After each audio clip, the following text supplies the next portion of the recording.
para ter um ambiente salubre no meio deles. E aí fala assim, isso é santidade ao Senhor. Por quê? Quando você tem higiene de dar uma descarga, é bom, viu, gente, aprender. Aí você se aproxima da vida. Quando a gente lê o Primeiro Testamento assim como uma solução de vida, gente, vai tirando os pesos. E quando a gente lê como festa, também é assim. Então, as festas são, primeira festa, a festa dos pães asmos, do pão sem fermento. Gente, esse aqui veio de Israel, viu? Depois vou mostrar a caixinha ali para vocês. Ele ficou 18 minutos exatos no forno e tem um selo do rabino falando que ele não passou dos 18 minutos porque a própria farinha de trigo fermenta, tá? E aí a festa dos pães sem fermento é a festa da limpeza. E então eles passavam essa semana toda limpando as casas. E olha só, não eram as mulheres que faziam a faxina, tá? Quem era responsável pela faxina anual de Páscoa eram os homens. Então, gente, a faxina de Páscoa era uma necessidade, não era só o coração, a mente, né? Toda a casa estava faxinada. Eles começavam o ano. Por quê? Porque na sequência vinha a festa do primeiro fruto. Então, a festa das primícias. Quer dizer, o primeiro fruto apareceu, então, gente, é hora de agradecer e é hora de começar a trabalhar. Eles, então, colocavam nessa semana um cordeiro para dentro de casa e esse cordeiro ia sendo observado. E acaba que um pet, uma semana dentro de casa, gente, quem tem pet aí que é apaixonado pelo seu pet, uma semana de um pet não faz diferença? E aí eles iam criando amor por essa ovelha e iam observando se ela estava perfeita, né?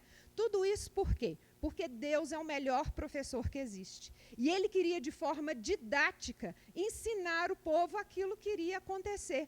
E não fechar um ciclo, e não fazer um ritual, mas um ensinamento. Como era a festa dos primeiros frutos, quando acabava a festa da Páscoa, eles ficavam 50 dias num trabalho árduo, todo mundo, vizinho ajudando o vizinho, Pentecoste, 50 dias colhendo a azeitona, o figo, o trigo, né? Que mais? A gente vê aí o livro de Ruth, quando ela chega, está nesse ciclo de colheita. E a festa da Páscoa é uma festa intimista, é uma festa para a família, para dentro de casa. Então, ela não é uma festa coletiva. A gente entende, né, com as ceias e com a nossa vida de evangélicos muito tradicionais, que a Páscoa tem que ser na coletividade, né? Mas quando a gente entende o princípio, ela é uma festa para a família, para dentro de casa. E ela é uma festa para quem? Para as crianças.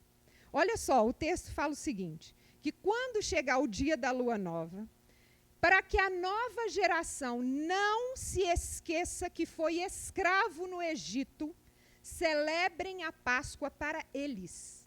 Gente, por que a gente tira as pessoas novas, as crianças da ceia? Se a ceia é uma aula comendo para que a gente não esqueça daquilo que a gente está sendo liberto. Então, olha só o princípio. E se a sua família for pequena, você convide outras pessoas para entrarem na sua casa. Se você vê que esse cordeiro que vai ser morto e vai virar um grande churrasco, tá? Deixa eu só abrir um parênteses aqui. Às vezes a gente lê o Primeiro Testamento e a gente acha que é um desperdício. Ainda mais quem é vegano fica horrorizado com o Primeiro Testamento de tanto animal morto. Alguém já teve esse sentimento? Deixa eu ver aí. Gente, acontece que dos sacrifícios do Primeiro Testamento, só que o animal é queimado sem aproveitamento. Uma vez no ano, que é o holocausto. A palavra holocausto é queimado completamente.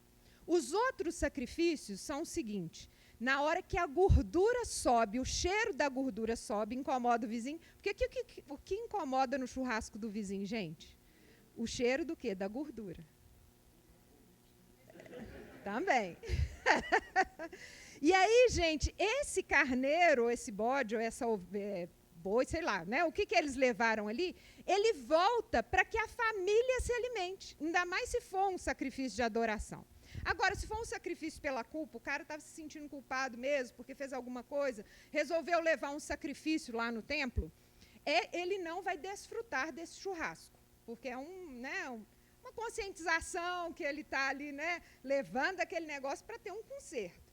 Mas essa carne vai ficar para o sacerdote e para a família dele, porque, afinal de contas, o cara está lá trabalhando, quem que vai sustentar aquela filharada toda, né? Porque não era igual a gente, que tem 2, nenhum, né? Um filho. Eram 12, 14, né? Muitos filhos. Então, não... Como que é? Não tinha Pantanal na época?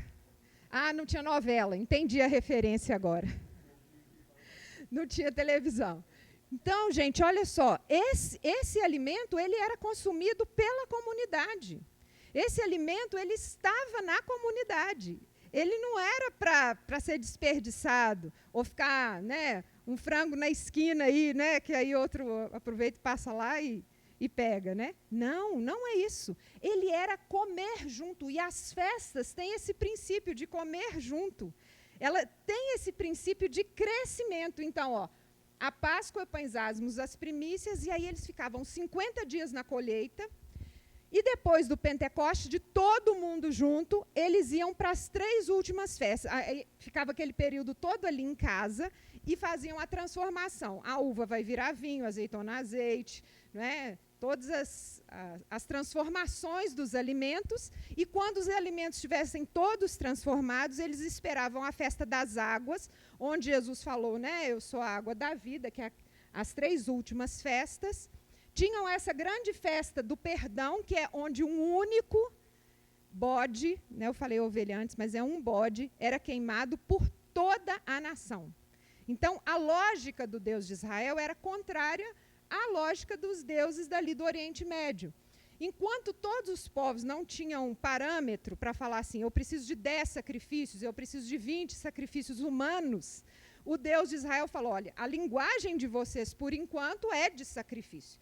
O que vocês entendem ainda como culto, como adoração, é sacrifício, mas eu vou reduzir a um animal uma vez por ano e vou limitar também que esse seja para todos vocês, independente do número, porque isso aqui é uma história, uma representação, uma ilustração daquilo que vai acontecer daqui a 2000 anos. Tá? E aí eles tinham esse processo. Quando chegava em tabernáculo, já estava no ciclo da chuva anual. Nessa época se sabia exatamente as estações do ano, que a gente agora não está sabendo, né? E aí a terra era preparada para nova plantação, e essa plantação ia dar o primeiro fruto de novo na festa das primícias, na Páscoa, e um novo ciclo ia se começar. Então, a festa da Páscoa, que é essa festa intimista, que é essa festa para as crianças não se esquecerem, e tem, né, um ditado rabínico, isso não está no Antigo Testamento, mas eles falam o seguinte, a gente não pode sentar na mesa de Páscoa para lembrar da Páscoa, a gente tem que se sentir como escravo, assentado, e nos levantar como libertos. Então, é mais do que uma história, é para que cada um se sinta mesmo. E toda essa celebração, gente, foi passada todos os anos, quando Josué entrou de novo na Terra Prometida, ele celebrou novamente a Páscoa antes de entrar, então a gente sabe exatamente ali, né? E o povo foi para a Babilônia, e quando chegou na Babilônia, houve esse movimento dos rabinos. Então, estou dando um pouco de história de como que foi, né, a sequência. Eles celebravam, então, a Páscoa da maneira que o Primeiro Testamento falava. Vamos lembrar? O que o Primeiro Testamento ordenava? Então, por família, dentro de casa, mas alguém lembra de outra ordem? Pão sem fermento, ou pão da pobreza, ou pão da pressa, o pão que lembra, né, não tem nenhum tipo de gordura aqui.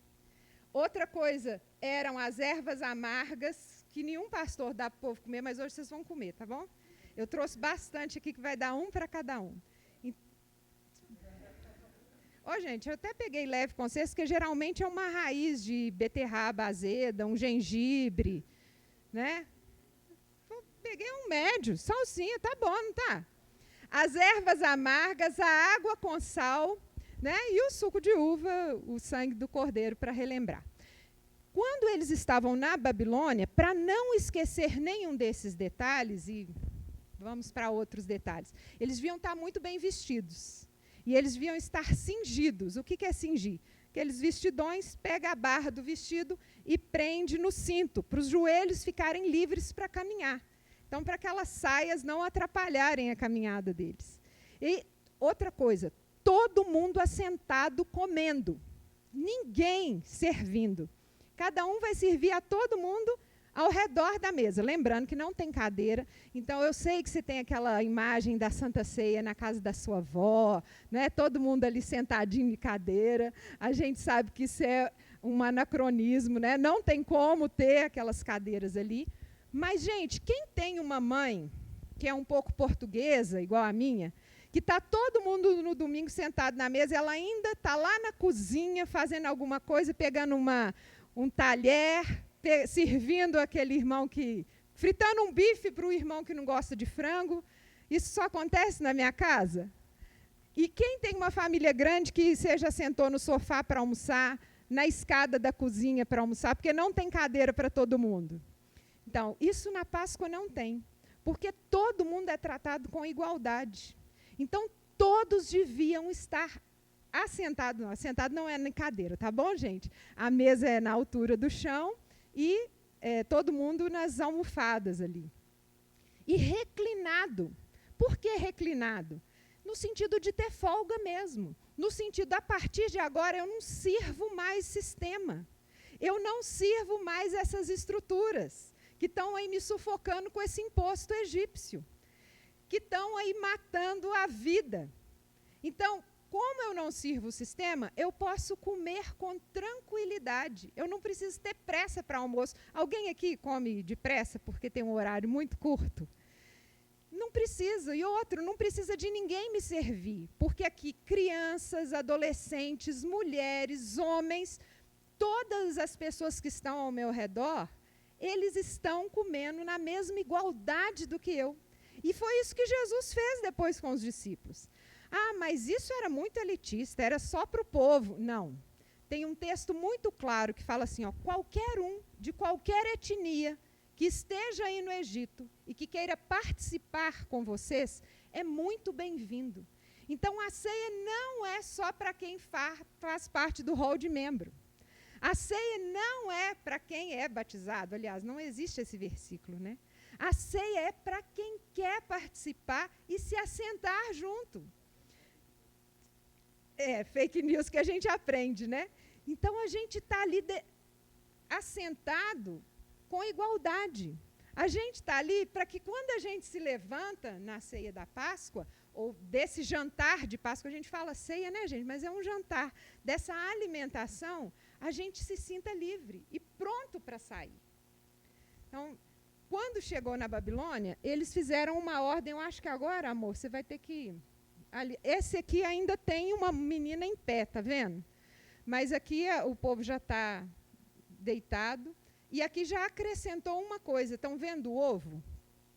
O carneiro, gente, é churrascão mesmo, tá? Assado tipo fogo de chão. Ele não podia ser cozido em água, ele tinha que passar pelo fogo. E se o carneiro fosse muito grande, a sua família fosse de 3, 4 pessoas, você devia convidar mais pessoas para que a comida não houvesse desperdício. Tá? A mesa devia ser compartilhada. Então, olha, quando Jesus está falando, fazer isso em memória de mim, ele está falando, inclui criança, inclui mulher, inclui o estrangeiro. Quando Jesus está falando, ele está falando, olha, se o nosso carneiro for muito, bem que eles eram 12 comendo bastante, né? Mas as mulheres que estavam ali no ministério, eu acho que um carneiro dava para eles. Mas não desperdiça comida. Convida teu irmão para vir comer na tua mesa. Esse é o princípio da Páscoa. E não é ninguém servindo ninguém maior do que ninguém. A gente se assenta à mesa com igualdade e a gente serve uns aos outros. Né? Então, olha os princípios estabelecidos. Quando eles estavam na Babilônia, então, o movimento do rabinato, eles resolveram fazer um ceder, quer dizer, fazer uma ordem de todos esses elementos para que ninguém se esquecesse.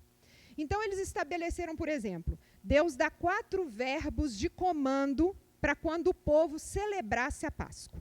Os verbos são, eu te tirarei do Egito, eu te salvarei do Egito, eu te redimirei. Não há um complemento, mas é no sentido, eu te redimirei dessa cultura corrupta, dessa estrutura de poder que oprime, tá? E depois, eu tomarei você para minha casa. Então, há um entendimento que a Páscoa é uma aula didática, eles colocaram 4 taças de vinho, tá? Mas era suco de uva. Não, gente, não é suco de uva. Por quê? Olha a época do ano que eles estão. Ali só tem uva verde, é primícia. Não tem jeito de fazer suco de uva com uva verde. Eles estão gastando e limpando celeiros. Lembra que eu falei que é época de limpeza? Eles estão limpando o celeiro dos alimentos que já estavam processados de um ano anterior. Eles começam a Páscoa com os celeiros limpos, com a casa limpa. Então, eles fazem, né, até daqui a pouco nós vamos ver aqui um doce com o resto de tudo que está lá, o resto das frutas secas que estão lá. Então, olha só, não tem jeito de ser suco de uva. Mas e a fermentação? Não é pão sem fermento? Sim, existem 5 grãos que não podiam ser fermentados. Não sei se eu vou lembrar todos aqui, mas é o trigo, a espelta, a cevada, e mais outros 2 que eu não vou lembrar, tá? Mas era isso que tinha que ser limpo. A fermentação do vinho, ela era sagrada. E olha, não sei se eu vou, né, quem está vendo em casa, ou talvez vendo o vídeo, depois o Gibran corta esse pedaço aí. Não existe celebração sem uma taça de vinho para começar. Então, eles começam as celebrações com uma taça de vinho. Sabe por quê? Porque eles entendem o seguinte, tem gente que toma vinho e chora, tem gente que toma vinho e ri, não é? Quem é dos que choram? Tem uns que vão dormir. Gente, assim, eles não entendem, né? Olha, tem uma diversidade de judeus, tá bom? Mas há um entendimento geral que você não pode adorar ao Eterno, você não pode chegar ao Eterno com máscaras. E quando você toma uma taça de vinho, você deixa as máscaras caírem. Então,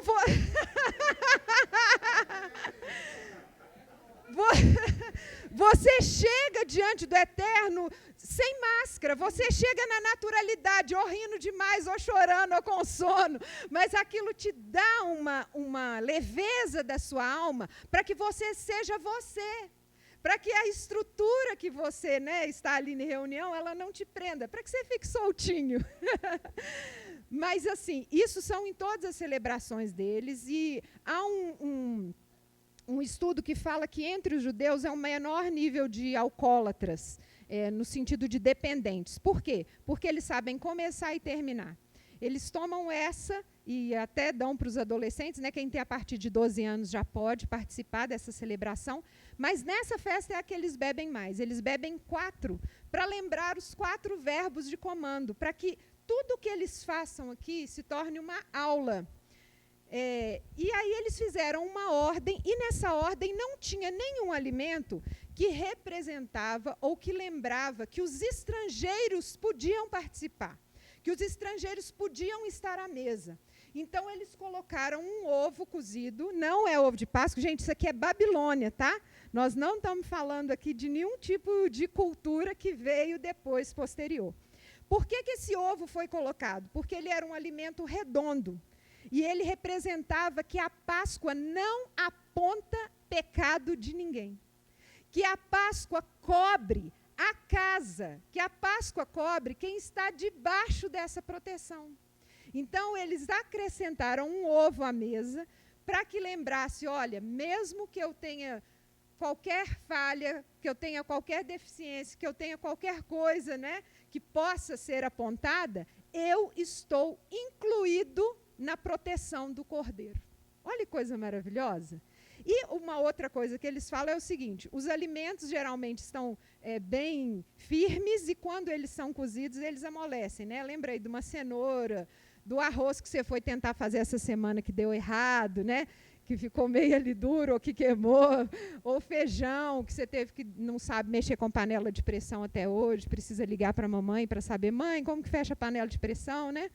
Então, todos os alimentos estão firmes e eles amolecem. Mas o ovo é o contrário.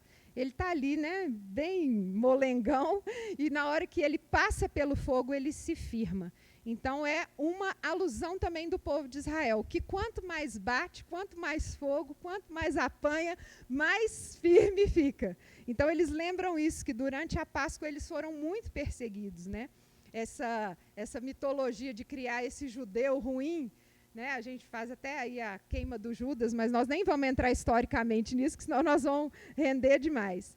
Mas que eles são um povo que mesmo sobre fogo eles se firmam. E uma outra coisa que eles acrescentaram foi esse doce de maçã, que eu vou passar para vocês experimentarem, tá? Trouxe as colherzinhas. Que ele tem a cor dos tijolos do Egito. Que ele lembra as estruturas de poder que eles foram submetidos.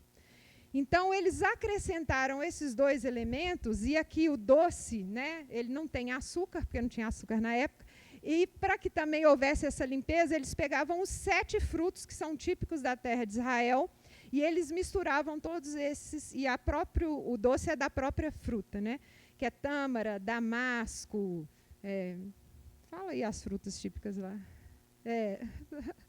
romã. Então, eles fazem esse doce para lembrar, né? E acabam que eles fazem um sanduíche com esse pão.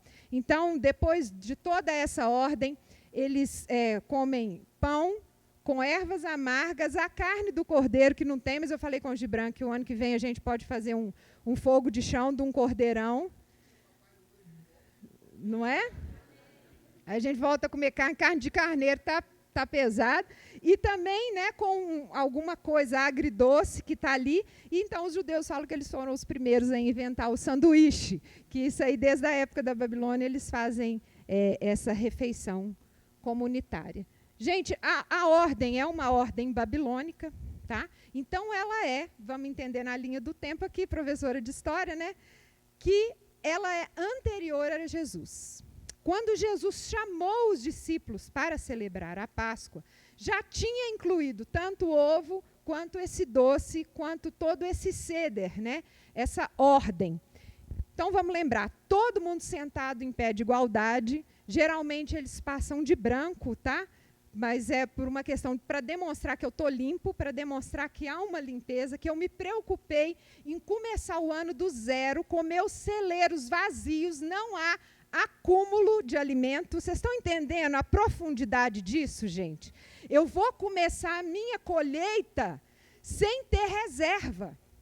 Olha, e eu distribuí o que estava aqui para quem está precisando. Será que a gente já sentou na mesa de ceia, sabendo que eu distribuí? Ou convidei alguém que está sozinho? Ou sentei na mesa de ceia com um pé de igualdade? E aí, quando Jesus celebrou, já havia essa ordem.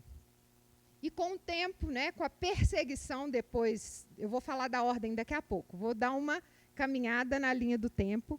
E olha só, no ano 70, quando Jerusalém foi destruída, do ano 70 da Era Comum, tá? O que aconteceu? A igreja nascente teve a necessidade de se afastar dos costumes judaicos. Porque até aquele momento a gente entende lá em Atos que a reunião deles era farta de alimentos. Claro que quem estava à toa chegava antes, comia. Paulo teve que chamar a atenção, que quem chegava depois estava ficando sem alimento, porque o cara ficou preso no ônibus ou na greve do metrô, né? Belo Horizonte está difícil de andar de ônibus, então o cara chegou atrasado na reunião. Aí quem estava folgado o dia inteiro, que tinha carro, né, para vir, e tinha dinheiro para pôr gasolina, né, gente? Isso é importante. Já tinha comido tudo, então a gente sabe que as celebrações, elas eram comíveis, né? Gente, olha, abrindo parênteses aqui, quem lembra de uma festa da sua infância e que tinha comida envolvida? Quem lembra de um Natal, de um cheiro de um bolo da casa da avó, de bolinho de chuva?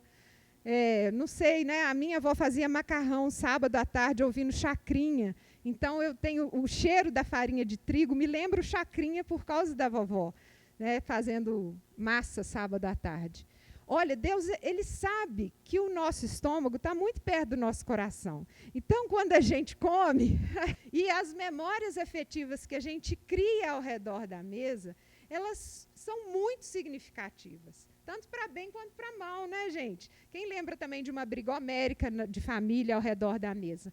Então, Deus de Israel é um pedagogo tão maravilhoso que ele sabia que comendo a gente aprende melhor. E uma outra coisa, ele não tem medo de repetição. Ele falou, todo ano, faz isso em memória. Faz isso para as crianças saberem quem nós somos, que a gente é liberto desse sistema, que a gente não faz parte, que nós estamos indo para outro lugar, que nós vamos ter ano do jubileu, onde vai ter uma igualdade, que vai ter ano do jubileu, que vai ter libertação, que vai ter oportunidade para todo mundo, em pé de igualdade. Olha só, isso tudo era transmitido como? Com comida. Não era só na Páscoa que era comida. Lá em Pentecoste, eles tinham colhido tudo. E era a festa da primavera, as vacas tinham tido, né, os bezerros, as ovelhas tinham tido ali os carneirinhos, então havia uma abundância de leite. Em Pentecoste, o leite virou iogurte, virou manteiga, os variados tipos de queijo. Então, a festa de Pentecoste é uma festa de fruta e de queijo. Para quem gosta de Danoninho, tá bom? Quem aí é menino criado do Danoninho? Ninguém levantou a mão. Ah, não, teve uma. Né? Do Todinho, entendeu? Então, é a festa de fruta e de queijo. Tá? Mas é festa de rua. É festa de comunidade, é festa para chamar todo mundo, é festa de desenhar desenho no chão e ir para a rua. Tá? O Pentecoste não é uma festa de dentro de casa. Os discípulos celebraram ela dentro de casa, mas aquele barulho tão grande atingiu o objetivo, que era atingir a cidade de Jerusalém. Então, eles tentaram abafar uma festa que era para a rua e a festa foi para fora. Né? E a festa dos tabernáculos, gente, eles moram 7 dias numa barraca, literalmente. Para quê? Para lembrar que eles eram frágeis. Porque quando você mora na barraca, você sente mais intensamente o frio, o calor, o mosquito, o medo do inimigo entrar naquela barraca e não ter uma segurança. Então, é a festa dos tabernáculos, não é para ficar dançando dança profética, não. É para sentir a fragilidade de que você é uma tenda que pode ser derrubada a qualquer instante. Beleza? E aí, voltando para a Páscoa, gente, nessa ordem, né, a gente tem, então, aqui, o primeiro é o copo de vinho. A primeira coisa que eles fazem, então, é abençoar o copo de vinho. E eles lembram que a primeira palavra de comando do Deus de Israel é: eu te tirarei do Egito. Então, eles sentem naquela hora, eu estou saindo desse sistema.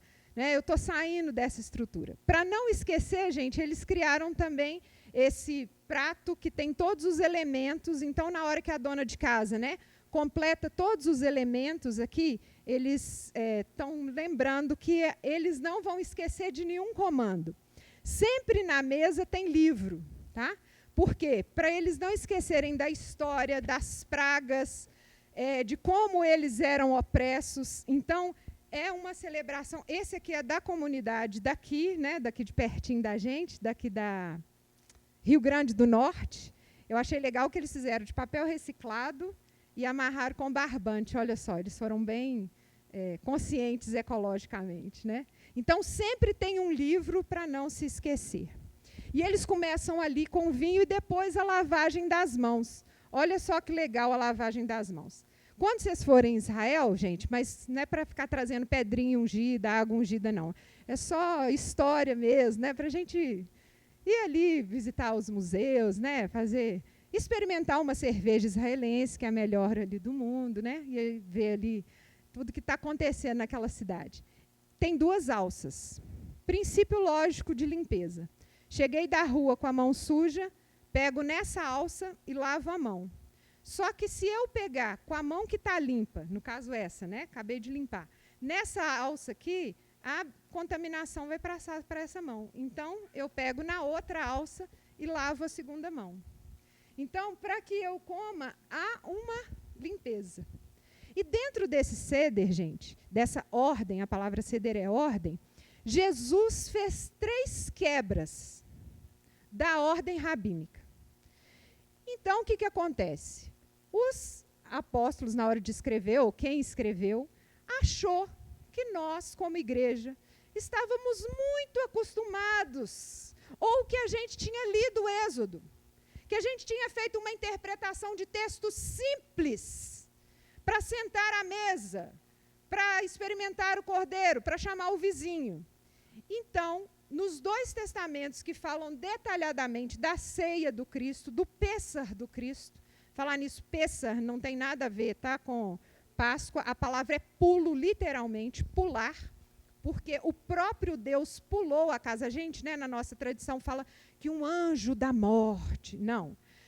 Lê lá no texto, fala assim, o próprio Deus é que matou os primogênitos dos egípcios. A gente tem essa, né, essa ideia, né, errada. Alguma coisa de branco? Você levantou assim? Bora? Tá indo bem, gente? Eu não comecei ainda não, ainda só estou na introdução. Então, estou brincando, já estou nos finalmente, já estou descendo a serra. Então, o Senhor Jesus, ele fez 3 quebras. E os textos só falam do momento que Jesus quebrou a tradição. Nem para Jesus a ordem era assim tão primorosa a ponto de não ser quebrada.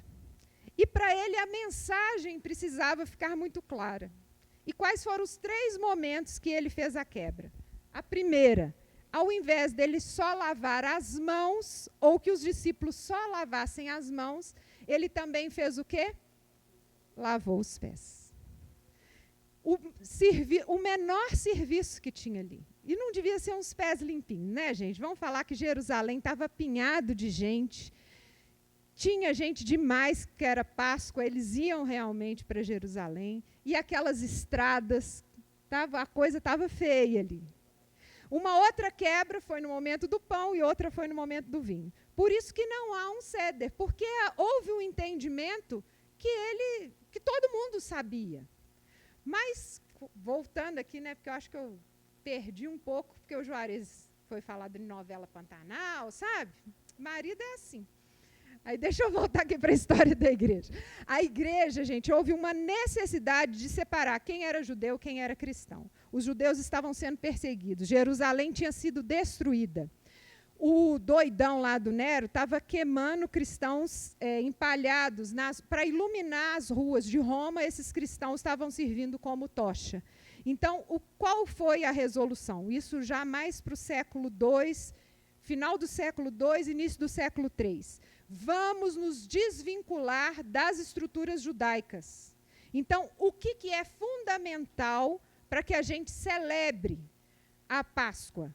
O pão e o suco. E aí eles cortaram sumariamente todas as outras celebrações.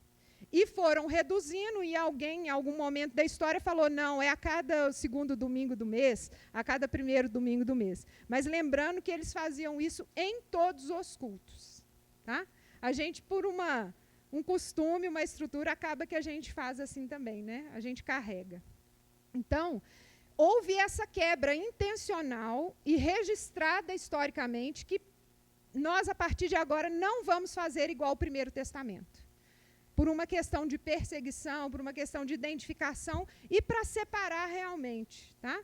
Então, tem poucos anos que houve, então, esse resgate dessas coisas. Claro que houve um exagero, né? Tem um chofar ungido por aí, tem menorá, a Arca da Aliança, que traz prosperidade, mas a gente não pode também deixar tudo e não lembrar que isso, né, é trazer a memória. Por exemplo, um dos símbolos da menorá, ela tem 7 hastes, né? Cada uma das hastes é uma das festas.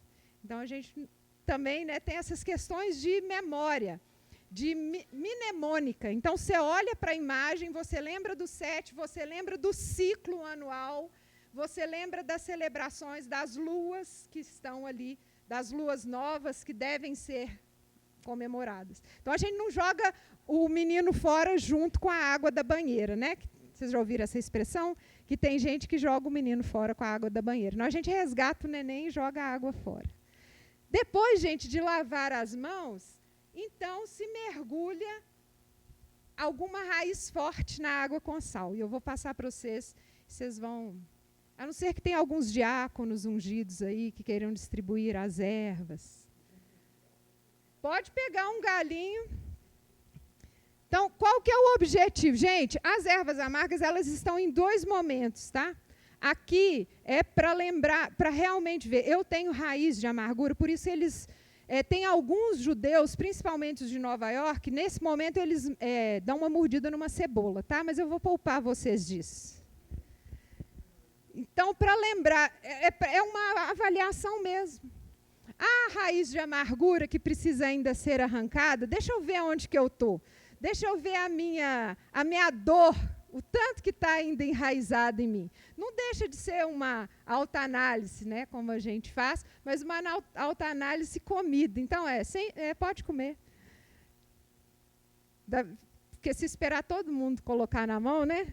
Aí depois. Aí, gente, vem a divisão da matzá, que é esse pão sem fermento. Parece um creme cracker, né? Olha só que legal. Nesse momento aqui, eles dividem o pão ao meio. Geralmente, eles têm 3 pães, eu não trouxe aqui. Eles têm tipo uma fronha que colocam 3 pães. Então, eles lembram, olha, a nossa estrutura é Abraão, Isaque e Jacó. Nós viemos de mais. A gente tem alguém que está atrás de nós. Isso lembra muito a mensagem do Ari, falando, né, de onde que nós viemos, lembra, das nossas estruturas. A gente não deixa para trás a nossa formação, a nossa base. Então, Abraão não foi entregue, né? E Jacó também não foi entregue, mas Isaque foi entregue. Então, eles pegam esse pão do meio e eles partem, eles falam, o nosso coração está partido. O nosso coração está quebrado. Como Isaque, nós nos entregamos para que haja um anjo, para que haja salvação, né? E, gente, foi esse pão de Isaque que Jesus quebrou. E ele, tendo pegado o pão, né? Esse pão, ele disse, esse é o meu corpo. Eu sou o Isaque entregue. Então, metade desse pão vai ser comido. Pode ir passando aí, pode pegar um pedaço e ir passando. Para que você experimente o pão da pobreza. Não tem sal, não tem nada. Ele agarra mesmo no céu da boca. Não é... Como que é o nome da igreja católica? Um negocinho? Hóstia que agarra, tá? Mas tem o mesmo gosto. E aí, metade desse pão, gente, ele é enrolado num tecido dobrado e escondido. Porque ele é um pão tão especial que ele é guardado. Aí a gente acha que o pão escondido... ou que o guardanapo que estava ali, né, o lenço que estava ali do lado de Jesus, gente, Rojo comeu assim, um maço de salsinha. Ele vai lembrar muito assim de tudo aquilo que está no coração. Esse pão escondido, gente, às vezes a gente lê lá, né, o lenço que estava em Jesus, estava dobrado, ele tem alguma coisa do ceder histórico. E depois vem a narrativa do Pêssar. Né? Então, é muito animada, geralmente eles cantam. Tem um grupo que eu gosto demais, eles chamam Macabins, que é martelo, né? Macabeus é martelo. E depois vocês procurem, eles têm umas histórias fazem teatro, né? Então, é esse momento gostoso de história, de envolvimento das crianças, de lembrança dessa sequência científica das pragas, viu? Isso não diminui o nosso Deus, que alguma coisa deixou a água vermelha e que o sapo, então, saiu dessa água porque não tinha mais como ele sobreviver ali. E aí, a multiplicação desses sapos que saíram das águas, não tinha mais, eles foram queimados, não tinha mais, né, quem comesse os piolhos, houve, então, a multiplicação dos piolhos, e uma praga foi chamando a outra, e foi chamando a outra, e até a questão da morte dos primogênitos, porque o primogênito era o primeiro a comer. Então, não sabemos que tipo de contaminação que tinha depois daquela nuvem preta que estava ali. Então, houve até cientificamente, gente, elas estão todas ligadas. E olha que legal que o nosso Deus é tão grande que ele usa a ciência, né, que ele criou para ele mesmo usar, né? Então, isso não reduz. Acho que faltou um, não? Aí depois, como eles pegaram de novo nos alimentos e lembraram de todas as coisas ruins, desse pão ruim, alguém gostou do pão?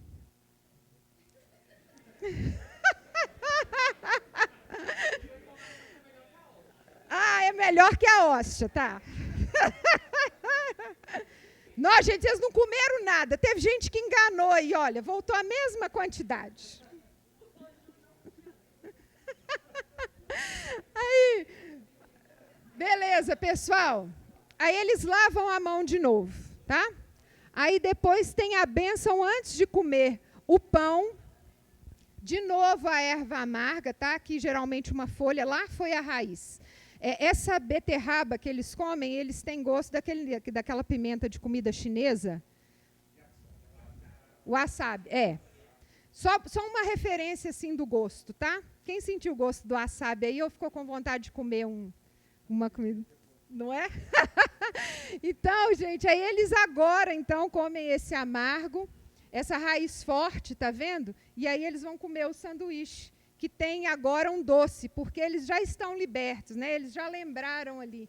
E no meio disso tudo, olha só, eu vou passar o doce e uma colher, tá bom? Aí vocês podem tirar, para eles lembrarem, então, olha, existe doce. Então, quando a gente fala assim, chocolate está amaldiçoado, chocolate vem de culturas, não sei o quê, gente, o próprio povo antigo, eles já colocavam um doce na mesa. Não tinha chocolate, talvez eles teriam colocado chocolate, né? Então, a gente ficou com aquele negócio. Alguém aqui é traumatizado que não ganhava ovo de Páscoa, né, por causa de igreja? Então, não tem esse trauma, viu, gente? Esse doce está ali, porque é uma festa de liberdade. Ao mesmo tempo que você vê a amargura, não é para ficar amargurado.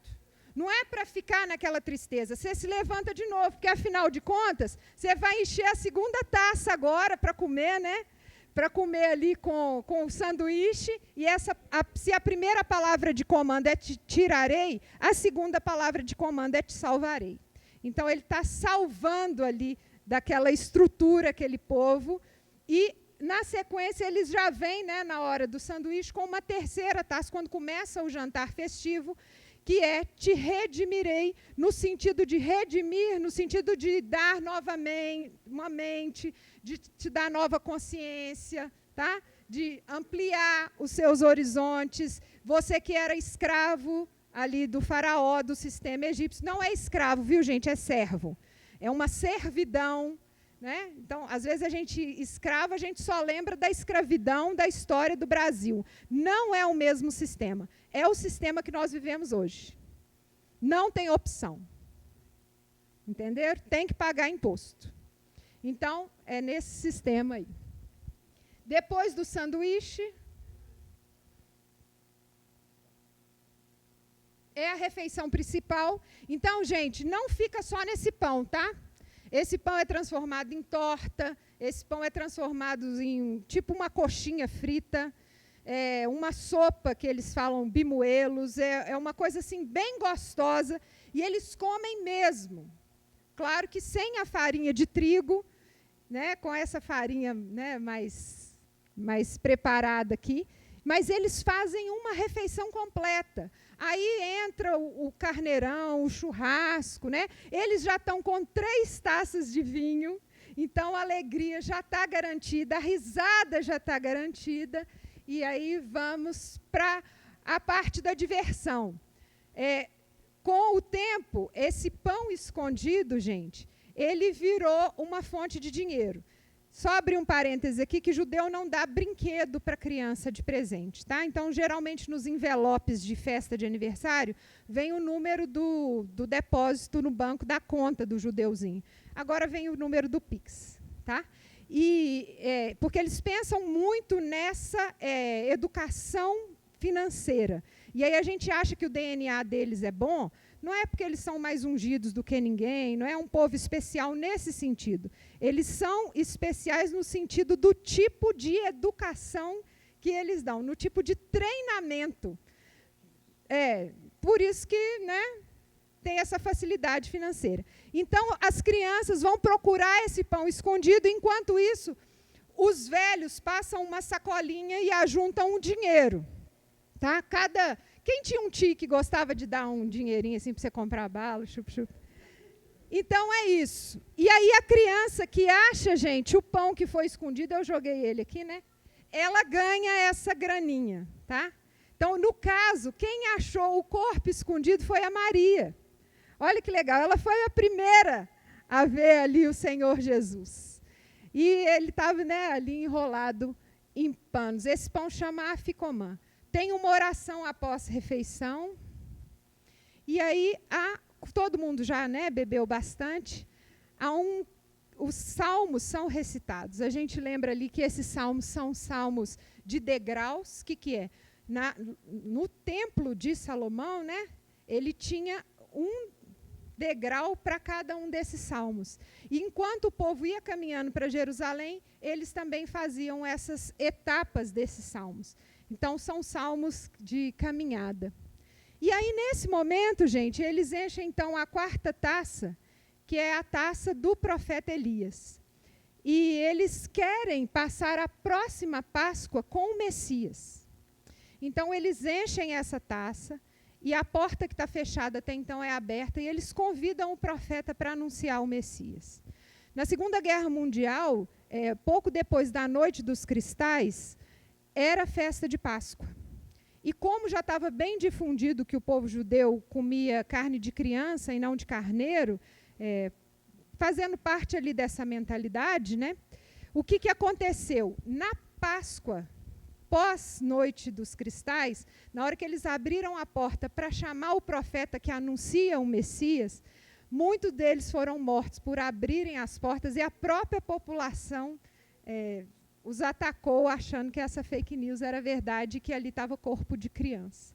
Então, assim, é uma história, né, difícil, mas, gente, essa é uma taça que não é bebida. Ela fica ali na mesa para o profeta entrar e falar: o Messias está chegando. E nós sabemos que quem foi esse nosso Elias? João Batista. Então, se João Batista tinha vindo, não tinha necessidade de Jesus chamar o profeta de novo. Aí ele quebra de novo o protocolo. Tendo Jesus pegado o cálice, que era o cálice especial, era um cálice e não os outros do comum, ele disse que esse era o meu sangue. Tomai e bebei. Quer dizer, vocês estão proibidos de tomar esse até o profeta chegar. Mas o profeta já chegou, cara. Toma aí, porque eu já estou aqui no meio de vocês. Não está na hora de esperar mais ninguém, não. Se há um espírito de profecia, nós somos os profetas da denúncia. Nós somos os profetas que põem os podres para fora. Nós somos os profetas que estamos gritando na rua: para de fazer ceia só para o grupinho de vocês, que a ceia é de todo mundo. E ele deu para os discípulos o cálice da profecia, o cálice que não era para ser tomado. Então, a gente lendo, né, os evangelhos e conhecendo a história da estrutura que havia já na época de Jesus, a gente entende que a ceia é muito mais, que a ceia é um convite à igualdade, que a ceia é um convite para sermos com Ele essa voz que clama. E, principalmente, para sermos uma só família. Porque ao redor daquela mesa tinha todos os tipos de pessoas. Ao redor daquela mesa, né, as crianças podiam perguntar, podiam falar em pé de igualdade. O povo judeu tem 4 tipos de crianças. A criança inteligente, que sabe perguntar. A criança que faz perguntas comuns da época da infância. A criança que não sabe perguntar, mas é curiosa. E o imbecil. Aquele que só pergunta coisa idiota.